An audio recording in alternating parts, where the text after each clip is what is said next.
क्या लग रहा है, माफिया राज खत्म हो गया योगी जी के दौर में? नहीं नहीं, बिल्कुल नहीं है। समझा आपने, मामलात असल में गुंडागर्दी बिल्कुल अपने शबाब पे है। माफिया राज की आप बात करते हैं, माफिया राज तो और बढ़ गया है, बुलडोज़र राज है, समझा आपने, और एक तरफा कार्रवाई हो रही है। इसमें सीधी सीधी बात है, वो आपने लफ्ज़ अभी इस्तेमाल किया, हिंदू अपीज़मेंट, तो ये बात बिल्कुल सही है, आपने बिल्कुल सही लफ्ज़ इस्तेमाल किया कि हिंदू अपीज़मेंट हो रहा है। उनके नहीं मिलेंगे आपको, बीजेपी वालों को नहीं मिलेंगे, वो दो दूसरे इनकाउंटर मिलेंगे कहने के लिए कि साहब देखिए। लेकिन फिर भी अगर आप देखें तो मालूम हुआ कि साहब 90% तो मैं कहता हूँ मुसलमानों के इनकाउंटर हो रहे हैं वहाँ पर। तो ये अभी जैसे गाज़ियाबाद वाला ही केस है, आप वो फर्जी इनकाउंटर है भाई, सारे हालात को देखिए, उससे पता लगता है, बिल्कुल क्लियर है कि वो फर्जी। क्या बात कर रहे हैं उसको, ये बिल्कुल है, उसको दबाव बनाया जा रहा था, हिंदू तंजीमों को नहीं है। तो मैं ये मानता हूँ कि इन लोगों को भी, अपोजिशन पार्टियां जो हैं, इनको आखिरी मौका है, इनको सड़क पर आकर के हालात का मुकाबला करना चाहिए। जो नहीं कर रही हैं, खाली ट्वीट इश्यूज से काम नहीं चलेगा। तो ना मुस्लिम इश्यूज पर बोल रही हैं और न ही जो जनरल इश्यूज है, महंगाई, बेरोजगारी, फलना ढेकाना, नौजवान आ रहा है रोड पे, आप क्यों नहीं लीड कर रहे हैं? तमाम अपोजिशन पार्टियों को चाहिए कि वो बैठ करके एक प्रोग्राम बनाएं, एक दिन तय करें, चक्का जाम करें भारत का। आपको चक्का जाम याद होगा ना, नई जनरेशन को तो चक्का जाम के माने और मतलब ही नहीं याद है। ये मैं कहना चाहता हूं। वंदे मातरम के सवाल पर बोले, जो पढ़ाने वाली बात हुई कि मदरसों में कंपलसरी किया गया, या दूसरे सवाल 1 2 3 4 छोड़िए, उसको लंबी कहानी है, तो नहीं बोले ना, बोलना पड़ेगा।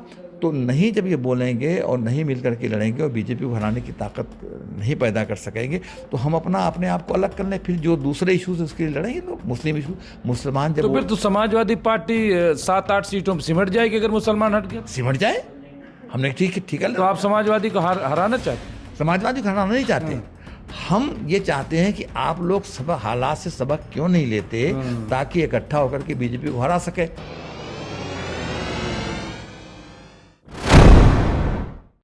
उत्तर प्रदेश में माफिया राज खत्म हो गया, उत्तर प्रदेश में इंसाफ का राज आ गया है, उत्तर प्रदेश विकास कर रहा है, उत्तर प्रदेश में अब चुनाव भी है। क्या वाकई माफिया राज खत्म हो गया, या एक तरफा कार्रवाई है, या हिंदू अपीजमेंट? क्या चल रहा है उत्तर प्रदेश में?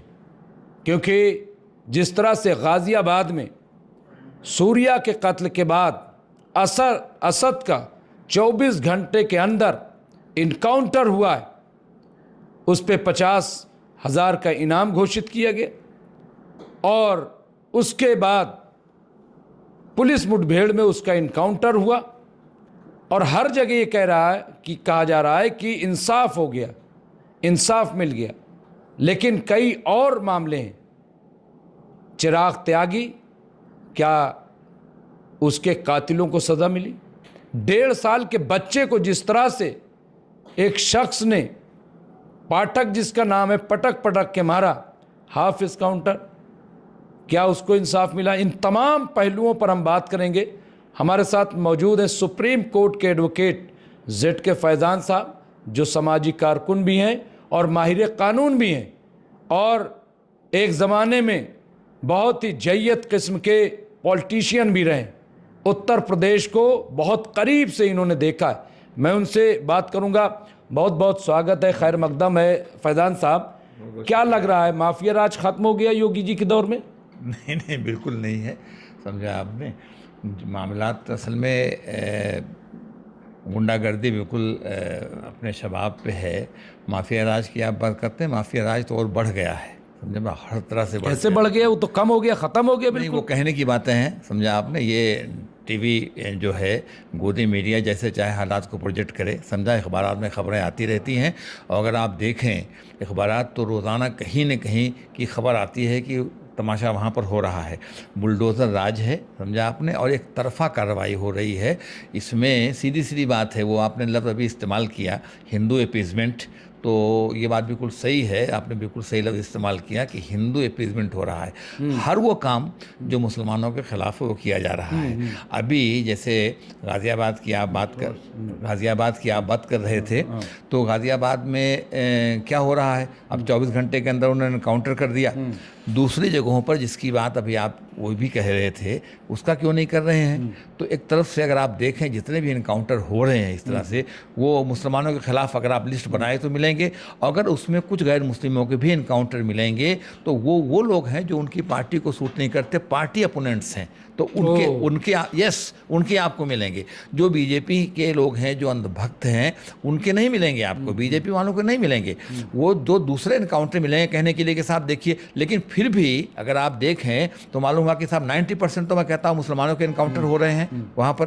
तो ये अभी जैसे गाजियाबाद वाला ही केस है, आप वो फर्जी इनकाउंटर है भाई, सारे हालात को देखिए, उससे पता लगता है, बिल्कुल क्लियर है कि वो फर्जी। क्या बात कर रहे हैं आप? उसको ये बिल्कुल है, उसको दबाव बनाया जा रहा था हिंदू तंजीमों को। देखिए ऐसा है, अब वो 28 तारीख को कोई वाक़या होता है तो उसको बकरीद से जोड़ देते हैं कि साहब वो 28 तारीख का वाक़या था और बकरीद का दिन था, और उसने कहा, असद ने कि साहब तुम्हें बताता हूँ कि कुर्बानी कैसे होती। ये कह के कि बेकार की बातें, फजूल बातें हैं। और उसके बाद तमाम हिंदू तंजीमें वहाँ पहुँच गई कि साहब उसको गिरफ्तार किया जाए, इनकाउंटर किया जाए, सबको गोली मारी जाए। तो अब एक को तो गोली मारी दी जो मेन काउंटर के नाम, मेन एक्यूज उनकी लिस्ट में था, और बकिया जो हैं दो, उनको जिस तरीके से पकड़ करके, और आप देखिए कि जंजीरों में जकड़ करके ले जा रहे हैं, कोई तरीका है? तो बस है, मनमानी चल रही है, बुलडोज़र राज चल रहा है। अच्छा बुलडोज़र, अभी मकान गिरेगा, गैर मुस्लिमों का मकान क्यों नहीं गिरता? एक तरफा मकान आप गिरा रहे हैं। ये है मामला, सीधी बात नहीं। तो कह रहे हैं कि भाई अपराध को रोकने के लिए, जुर्म को रोकने के लिए सब करना पड़े। उनके कहने से क्या होता है, जो हमारी आंखों के सामने है, जो हम देख रहे हैं, अब आपको दिखाई न पड़े तो उस पर मैं क्या कर सकता हूँ? नहीं तो यूपी में क्या आपको ठीक नहीं लग रहा है? सब कुछ ठीक नहीं लग रहा है? अरे खुल्ला मैं कह तो रहा हूँ कि बिल्कुल मनमानी कानून, लॉ एंड ऑर्डर नाम की कोई चीज़ यूपी में रही नहीं गई है। अपने मुंह मियाँ बिट्ठू बनने की बात है। योगी जी जो हैं, उत्तर प्रदेश के मुख्यमंत्री जो हैं, वो जो चाहे अपने आप को करते हैं, वो तो सब कुछ कह रहे हैं। वो तो हमारे हिंदुस्तान को वज़ीर-ए-आज़म कह रहा है कि मुल्क में सब अमन है। कहाँ अमन है? न मुल्क में अमन है, न यूपी में अमन है। यूपी में तो और गुंडागर्दी मची हुई है, ऑफिशियल गुंडागर्दी है, सरकारी गुंडागर्दी है।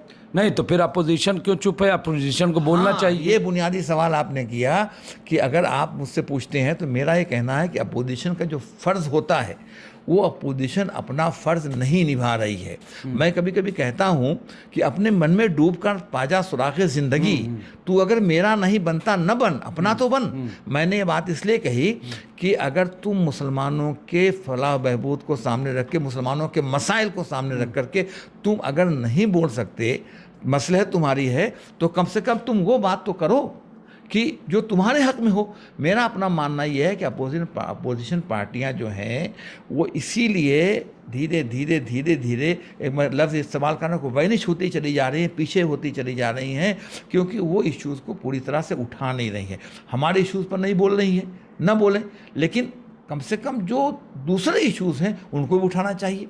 नहीं उठा रही वो, तो अपोजिशन का जो काम होना चाहिए, अपोजिशन अपना फ़र्ज़ बिल्कुल निभा नहीं रही है, और इसीलिए अपोजिशन धीरे धीरे कमज़ोर होती चली जा रही है। नहीं तो फिर कैसे मसला हल होगा? अभी बंगाल में जो हश्र हुआ है वो देख रहे हैं, 27 में कह रहे हैं चुनाव की तैयारी है, तो अगर ये हाल रहा तो होगा क्या? नहीं, कह क्यों रहे? 27 में चुनाव होना है। तो बंगाल में तो देखिए ऐसा है, बंगाल में कम से कम ममता बनर्जी तो वहाँ पर एक लीडर थी, मजबूत लीडर थी, इसमें कोई नहीं तो अखिलेश लीडर नहीं है? नहीं, पूरी बात सुनिएगा आप। अच्छा, नहीं अखिलेश लीडर है, इसमें कोई दोना नहीं। मेरी बात मुकम्मल होने दीजिए। ममता बनर्जी तो वहाँ पर एक पावरफुल लीडर थी, और मैं कहता हूँ कि अपोजिशन की ओनली लीडर थी वहाँ पर, समझा आपने। लेकिन उसके बावजूद भी बंगाल में जिस तरीके से क्या कहते हैं, सरकारी तंत्र का इस्तेमाल किया गया और नंगा नाच नाचा गया, वो एक फैक्टर बना जिसकी वजह से ममता बनर्जी हारी। और दूसरे ये अलग बात है, मैं उसको ऐड करना चाहूँगा कि वो कुछ उनका जो ईगो था और कुछ उनको जो एक कॉन्फिडेंस कहता था, उसको मैं कॉन्फिडेंस निगेटिव उसमें था कि साहब मैं हूँ और मैं अकेले आ जाऊँगी, इसलिए उन्होंने दूसरी पार्टियों को साथ लेने की कोशिश नहीं की। न उन्होंने कांग्रेस को लफ्ज़ कहूँगा कि घास डाली, और न उन्होंने दूसरी लेफ्ट को घास डाली। तो नतीजा ये हुआ कि वो आपके सामने है। यूपी का जहाँ तक ताल्लुक़ है, यूपी में अखिलेश यादव उस तरह के वाहिद लीडर नहीं हैं। वहाँ पर मायावती को आप इग्नोर नहीं कर सकते। मायावती वहाँ पर एक मजबूत लीडर है, इसमें कोई दो राय नहीं है, उनका अपना वोट है, इसमें कोई दो राय नहीं है। हाँ, ये बात सही है कि अखिलेश वहाँ पर नंबर 1 पे हैं, उनकी पार्टी नंबर 1 पे है और वो वहाँ पर लीडर है। आने वाले इलेक्शन में यूपी में आपने जो बात कही यूपी की, तो यूपी के इलेक्शन में मैं समझता हूँ कि बंगाल के इलेक्शन से इनको सबक लेना चाहिए और तमाम अपोजिशन पार्टियों को मिलकर के यहाँ लड़ना चाहिए। अखिलेश वहाँ पर एक मजबूत लीडर हैं, बड़ी पार्टी है, तमाम पार्टियों को इस बात को तस्लीम करना चाहिए और उसके बाद सीटों को बंटवारे अपने हों तो एडजस्टमेंट होना चाहिए। छोटी छोटी जो पार्टियां हैं उनको भी 2 सीटें, 4 सीटें, 5 सीटें करके सबको साथ लेकर के चलना चाहिए। सबको साथ लेकर के मुमताज़ साहब नहीं चलेंगे तो फिर वही हश्र होगा जो बंगाल में हुआ। नहीं, वो तो आप ठीक कह रहे हैं। अच्छा, एक चीज़ मुझे आज तक नहीं समझ में आई कि इंडिया अलायंस बना, आज तक कोई मिल करके कोई बड़ी रैली, ईवीएम की भी मुखालफत नहीं, ईवीएम का भी मामला है, घोटालों का भी मामला है, तमाम चीज़ें, ये एक प्लेटफॉर्म पर नज़र क्यों नहीं आई? नहीं, बिल्कुल आपने मेरे मन की बात कही, मैं तो इसको बोलता रहा हूँ और मेरे बहुत सारे इंटरव्यूज़ और अखबार के बयान हैं कि जो 2014 के बाद से अगर आप देखें, जब से बीजेपी की सरकार आई है, तो जो अपोजिशन पार्टियां हैं वो आप उनको देखें तो वो लगता है कि इन सालों में जो नई नस्ल है वो चक्का जाम, भारत बंद, ये सब भूल गई है। उसको पता नहीं कि नई नस्ल जो है कि चक्का जाम क्या होता है, भारत बंद क्या होता है। मेरा मानना ये है और मेरा कहना ये है कि इन पार्टियों को वो चक्का जाम और भारत बंद, ये सब जो तरीक़े होते थे, जब जमहूरियत में कोई रास्ता नहीं मिलता है तो यही रास्ते अपनाए जाते हैं और इन पार्टियों को, तमाम पार्टियों को मिल करके सड़कों पर आना पड़ेगा। अब देखिए राहुल गांधी जी बहुत बोल रहे हैं, यहाँ गए, वहाँ गए, यहाँ बोल रहे हैं, वहाँ पहुँच गए, अच्छी बात है, मैं उसको अप्रिशिएट करता हूँ। लेकिन सबसे बड़ी पार्टी होने के नाते उनको तमाम पार्टियों से कोऑर्डिनेट करके लीड करना चाहिए और कहना चाहिए कि भाई आओ मिल कर के भारत बंद का नारा देते हैं, मिल कर के चक्का जाम करते हैं। ये आपको करना पड़ेगा। जमहूरियत है, जमहूरी तरीके से आपको लड़ना पड़ेगा और जमहूरियत में लड़ने का जो आखिरी तरीका होता है वो यही होता है। मैं ये मानता हूँ और देख रहा हूँ कि सारे रास्ते बंद धीरे धीरे धीरे होते चले जा रहे हैं। नहीं, कल सुनिए, रास्ते बंद होते चले जा रहे हैं। अदालतों से जो उम्मीद है वो पूरी नहीं हो पा रही है, ये एक हकीकत है, ये तमाम लोग कह भी रहे हैं, देख भी रहे हैं। जो आखिरी वो है, उसके बाद बनता है अवाम की अदालत। अवाम की अदालत एक तो होती है इलेक्शन के वोटिंग, उसमें आप जाएँ तो उसमें ये आप देख रहे हैं। लिहाजा दूसरा अवामी अप्रोच जो होती है वो यही भारत बंद, चक्का जाम, सड़क पे आना और ये तमाम करना। मैं समझता हूँ कि इनको, इन पार्टियों को ऐसा करना पड़ेगा। ये नहीं करेंगी तो बात नहीं बनेगी।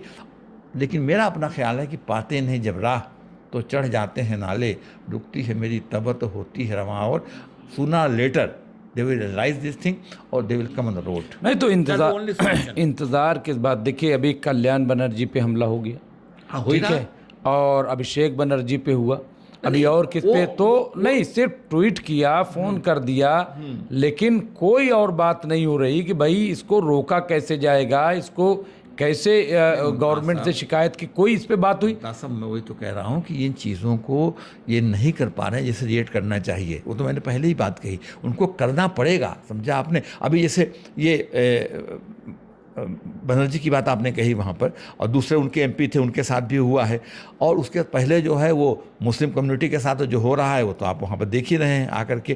तो ये जो चीज़ें हो रही हैं इसमें इनको दूसरी पार्टियों को इसमें बोलना चाहिए। मैं समझता हूँ कि नहीं बोल रहे हैं, खाली ट्वीट, आपने सही कहा कि ट्वीट कर दिया, काम नहीं बनेगा। अभी जैसे मौलाना तकी रज़ा बंद है, कितने दिनों से बंद है, अब क्यों बंद है भाई?